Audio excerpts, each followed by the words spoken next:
All Are right. we live, dude? Are we live? Joe We are Rogan live? live. This What's is up? How you doing today, buddy? doing good yourself. I'm good. Got What my Lucky episode Charm now two on. of the podcast? Episode 2. And today we're talking about something that I struggle with, technology being addictive, social media being addictive. Specifically, there's a spectrum of addictions, but let's just get into how addictive our cell phones are, then how a dick how a dick can get into the comment sections and any sort of chat, and it gets, like the negative comment sections of social media, YouTube, all of it, and how just being impulsively responsive can be, it's addicting, man. And it's going to be That's there. There's going to be people that are going to draw you into it as well, right? So, like, it's just that's there. People are gonna the trolls are going to be there, and they feed on that addiction, I guess, right? So, well, I think it's pretty obvious that cell phones are one of the most addictive, like, well, these apps that we have, right? Like TikTok and Instagram and Facebook, YouTube even, but those three in particular. I think there's also all kinds of streaming apps out there, but I know that, like, even if you're not someone who is predisposed to addictive tendencies, like as a human being, you have a predisposition neurologically to addiction. Period. End of story. But not everyone's been hooked on crack or meth or cocaine or alcohol. But, like, so these apps, they're addictive for anybody, especially people like me or anyone that's predisposed to addiction itself, right? So we're always, apparently people like look at their phones or check their phones up to 1,000 times a day, even 2,000 times a day. And I'm bad. I love Facebook and Instagram because I can post my journey, I can get loud about my recovery, but I also notice how addicting it is. I'm like, fuck, I'm always looking at the phone. I'm like, okay, as soon as I get bored or I'm struggling to write a lyric or something like that, I'm like, okay, what's my phone doing? And I'm just noticing, they call it doom scrolling, but I've noticed all this blindly be scrolling. And then I'm like, fuck, to get away. Like, I'm not in control of it sometimes. I grab my phone, I look at it, next thing you know, I'm scrolling Facebook or something. And what's don't the even get me thing? started about reels on TikTok or any of that shit. You like, but I know my patterns of addiction when it pertains to alcohol or anything else. So I know how I can pull myself out of those habits quickly, but they steal you. They steal you. And then, sorry, what were you going to say? Oh, well, it's just but it's just there. It's so easily accessible. You've got your phone in your pocket, like you have the ability to check it 1,000 times a day. You could be standing in a lineup waiting, and you've got time to just pull out your phone and check it quickly, right? Like, so it becomes this natural reflex too, which I guess kind Yeah, of so feeds into the what I do addiction as now well. is I try to leave my cell phone in my car when I Hmm. go into the grocery store, or because I know the idea of, like, okay, I'm in the lineup, I'm bored, but what about just letting my mind wander or think about something or look around or talk to someone? Like, there's things you can do, right? That kind of help counteract that a little bit, little strategies. But it's pretty wild how addicted we are to it. Oh, definitely. Like, I try to, go for a walk and, consciously be like, I'm leaving my phone at home. I'm gonna go out for a walk, Yes. like wander around for about an hour and not take my phone with me. I Oh, mean, really? yeah, yeah. Because if I want to think, if I want to just wander with my thoughts, that's distracting. You'll get a message in your pocket and all of a sudden you're checking your phone. Now you're checking Yes. something else. Now you're opening up another app. Now you're looking at, Right? Without and even knowing it. yeah, yeah. Like, I'll go to check my bank account information, and then I'm talking to someone, and then I'm scrolling Facebook, and I'm like, what the fuck? The fuck? Yeah. And Yeah. I do notice when I go on my 75 hard outside workouts or just 45-minute like walk or any other time, I notice, like, you'll get going on a walk, and I will purposely leave my phone as well. Not all the time because I want to hear music or a podcast, but a lot of the times that those endorphins start going, and then I start getting inspired, and then I want to make a video, and then Yeah, you're yeah. fucking up. But I notice if I leave my phone at home, I can be with my thoughts, which I think is really healthy. Yeah. Because what I find is I'll bring a physical notepad with me. So There if you I go. do get an idea in my mind, then I can still jot it down. I still have that, but I'm not relying on my phone and I'm not getting caught into that cycle. Right. Yeah, where you're out in the nature and you're sitting there standing still, like staring at your phone. Yeah, exactly. And I feel stupid when people walk by, like a lot of a lot of older people that walk by with their dogs, they don't have their phones with them. And then I'm sitting there on my phone while there's a gorgeous waterfall there trying to talk about. Well, and think about it, like back in the day, we would just like sit at the park and hang out there for hours, right? And we didn't have Oh, phones with right. us. What did we do, Jamin? We are in that age category where there was like half of our life. There's more of our life so far. We existed longer. So it's been like there was like 25 years of our lives, if not more, we existed without cell phones. Yeah, pretty And even much. 10 years that were like Yeah. And it was a big part of things, right? So what? You went out, you actually had conversations with people, you know, you call people. in-person conversations, right? So, I mean, there's that detachment too, right?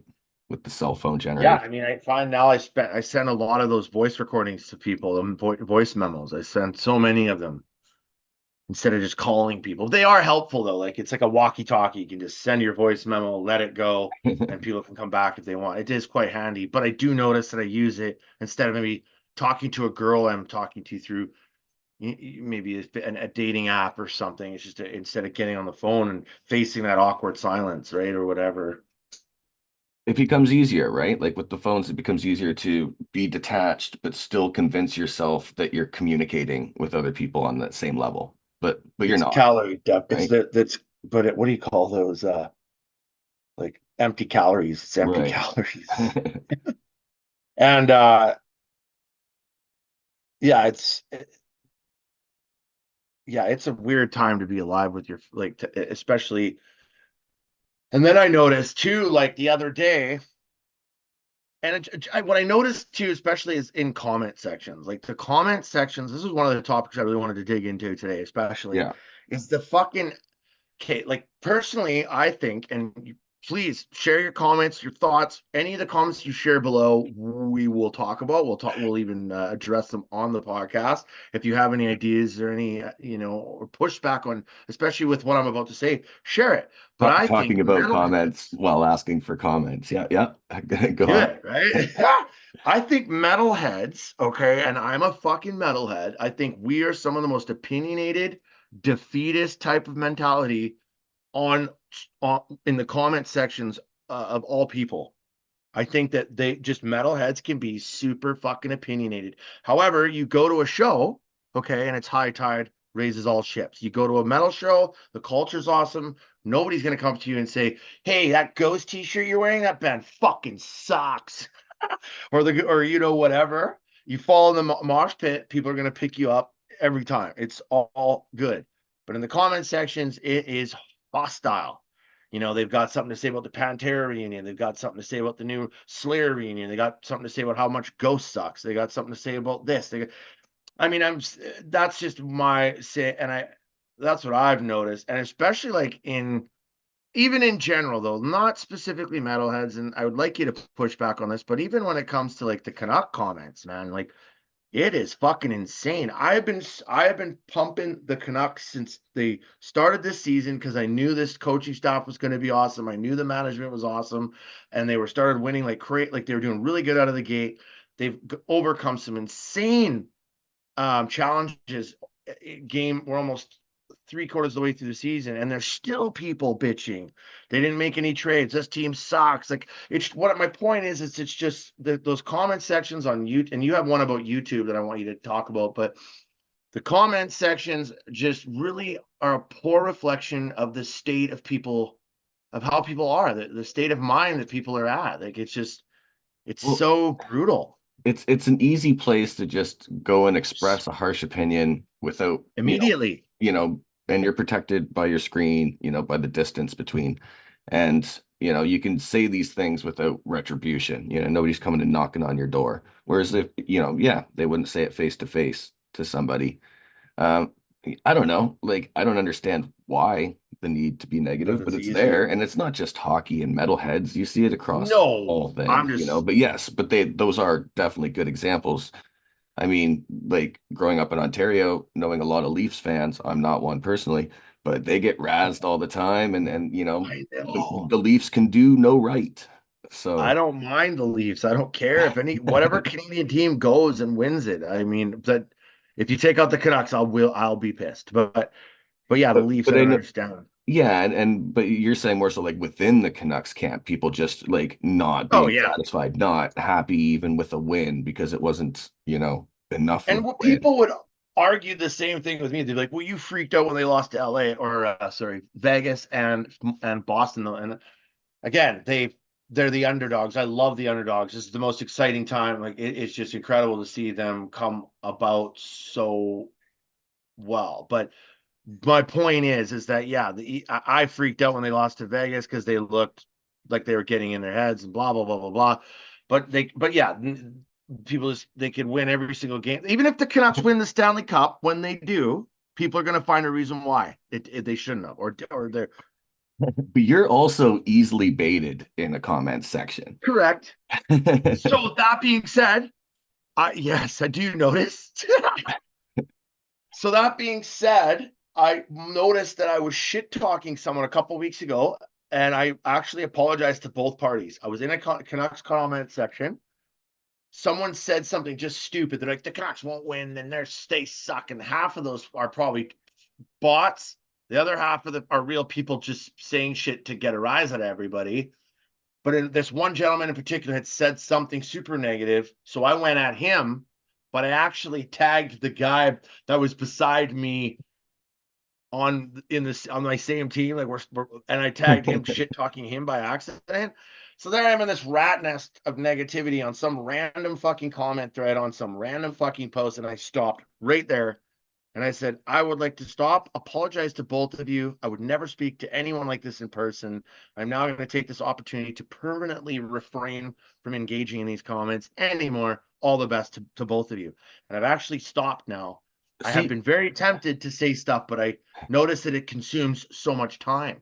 yeah, So I and this is a stopped. good question for you. Like, What? being, the way you get drawn into it, how do you know you need to stop commenting, and what helps pull you away from that, when That's you a when good you find that you're question. in that cycle? Because I can feel it in my intuition, or like my intuition. Let's call out Adam. Adam doesn't believe in intuition. Fuck. I can feel it intuitively. I can feel almost like a hotness in my stomach. Mhm. I'm being emotionally, my parasympathetic, is it this? One of those sympathetic nervous systems are firing. Right, It's fight and flight. There's something I'm right. going, "Huh," I'm getting emotionally reactive. Yes, And yeah. I'm a very emotionally reactive person because I've got ADHD, I've got childhood trauma. There's a whole fucking petri dish of things going on that I've really got to be careful with and really be careful and be mindful of. But what I know, I'm getting hot, and I notice that that it's wasting a lot of time. And I notice that pattern. I'm like, hey, just get away. You just have to be it as impulsive as you can be saying something to someone negatively or whatever. You have to use that same impulsiveness to just turn the phone off and get out of there. It's funny because it's almost like the trolls see that from the other side before the individual does. It's like, oh, they're getting pissed off. I'm going to poke at them even more. And so you'll get drawn into it a bit further before you realize, oh shit, what am I even doing at this point? Well, I've even noticed with commentators and YouTube people, professional people that are analyzing the Canucks games, they're actually spreading rumors about trades and this and that, and they're actually doing the same they're doing the same type of thing that CNN or any of these other news media platforms would do to draw you in. And I got really pissed because it came close to the trade deadline, and they're making up these lies, and I'm like, fuck, like that's fucking brutal, especially that's them trying to spread bullshit for content so they can keep getting viewership, Yeah, yeah. which could be detrimental to some of the guys in the locker room. And again, we're not obsessing about the Canucks right now. We're just using them as a really good example. And yeah, I just think I just noticed that. So I'm really like, so I made one shitty comment the other day. I said, I could just tell you guys are making up lies here. This is really unfortunate and unprofessional. You should kind of be ashamed of yourself. Send. Who knows who's going to listen to it or whatever. But for me, yes, the pattern is I started obsessing. And I'll tell you, I've had to bounce out of some band chats because of that. Because I've seen we're having there's nothing worse than a band chat and having people fight in that thing.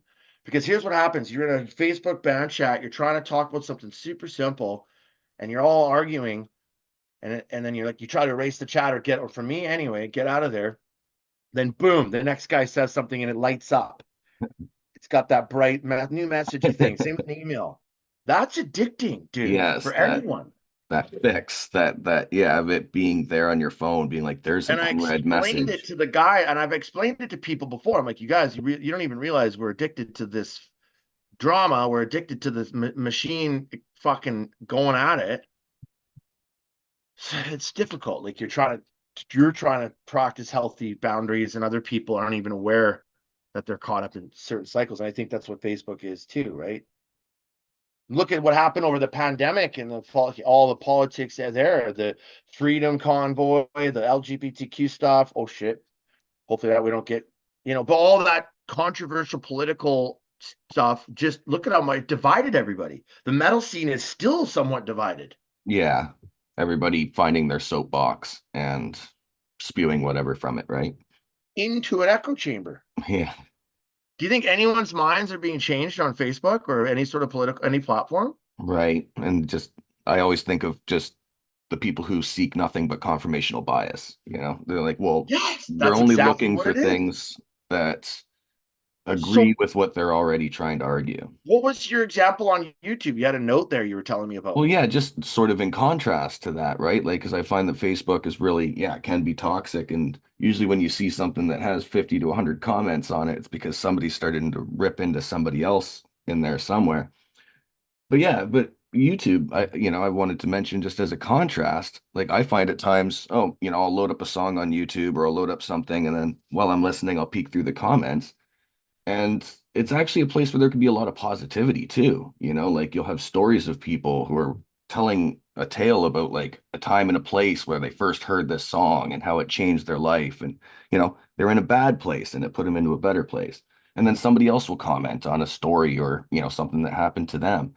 And you can actually find a lot of positivity there. It just depends on where you're looking.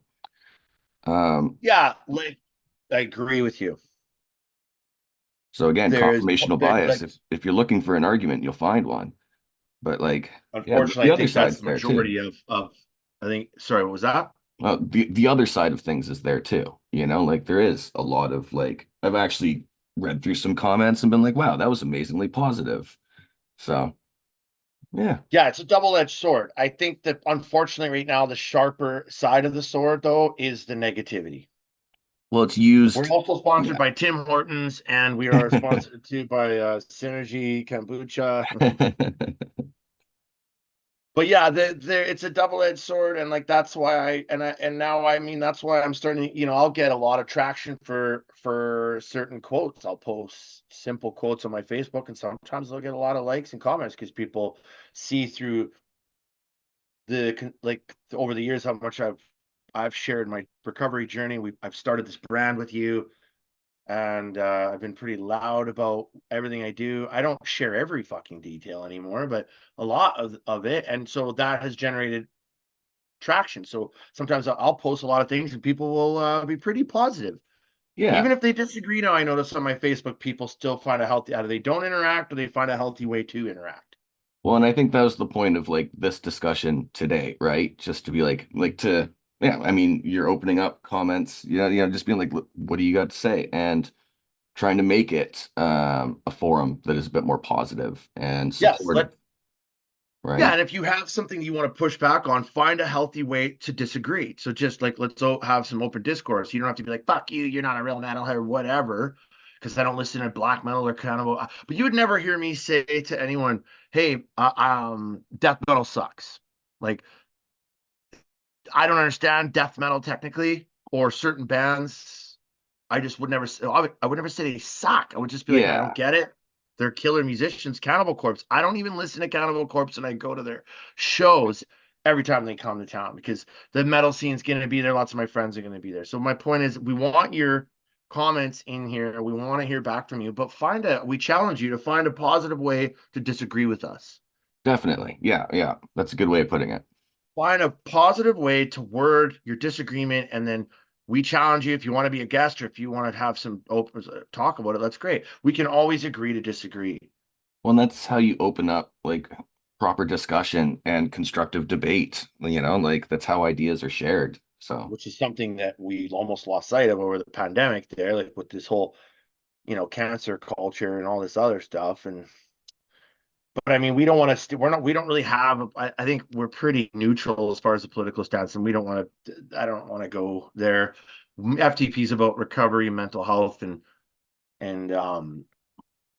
just bettering yourself, right? And just moving forward in a healthy way and yeah. encouraging everyone's perspective. Like, hey, I'd love to have some I don't even fully agree with AA's all of AA. There's so much good stuff about Alcoholics Anonymous. I even think I would like to start a fucking a CA group, not Cocaine Anonymous, but Cell Phone Addiction Anonymous. So it'd be CAA.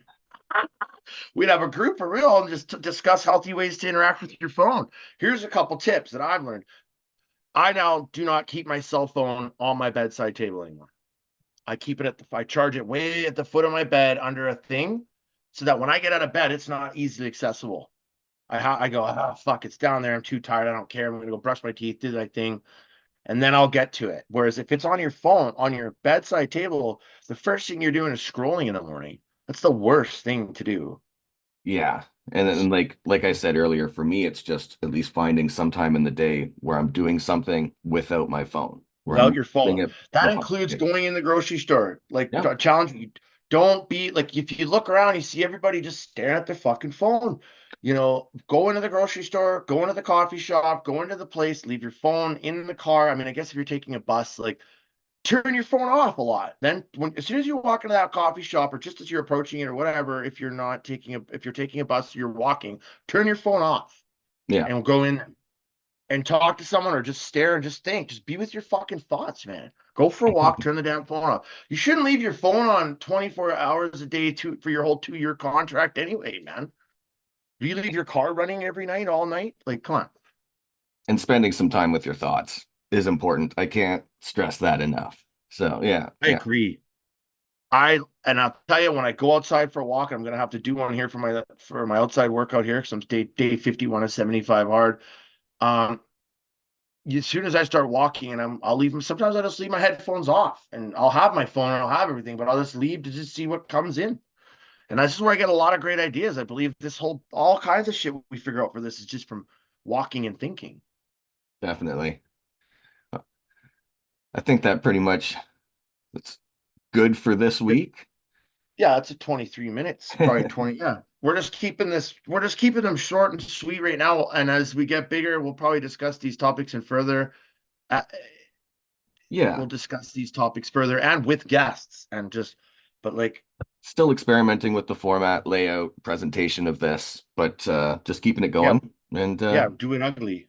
Yep. Love to hear your thoughts. Doing it ugly, man. So okay, well, that's great. I feel good. And we can always do another part 2 or 3 or 4 or some. It's a topic we can come back on for sure. So do you want to give your little list of outro stuff? I know you got your catchphrase. Oh yeah. Well, I mean, hey, what is it like? What is it? Like and subscribe. Yeah, we would, like our stuff. Say something. Help us get into the algorithms. We're not going to lie to you. We would love to do this for a living at some point, and that comes with people's interaction. Yeah, maybe throw in some hateful comments and get those algorithms going for us. Right? Next week, I think we're going to talk about I don't know, healthy relationships, toxic relationships, boundaries. We'll see what happens. I'll let you pick the topic. I'll be here. Yeah. Just remember to slay the day. Keep the PMA. Grind the blade, man. All right.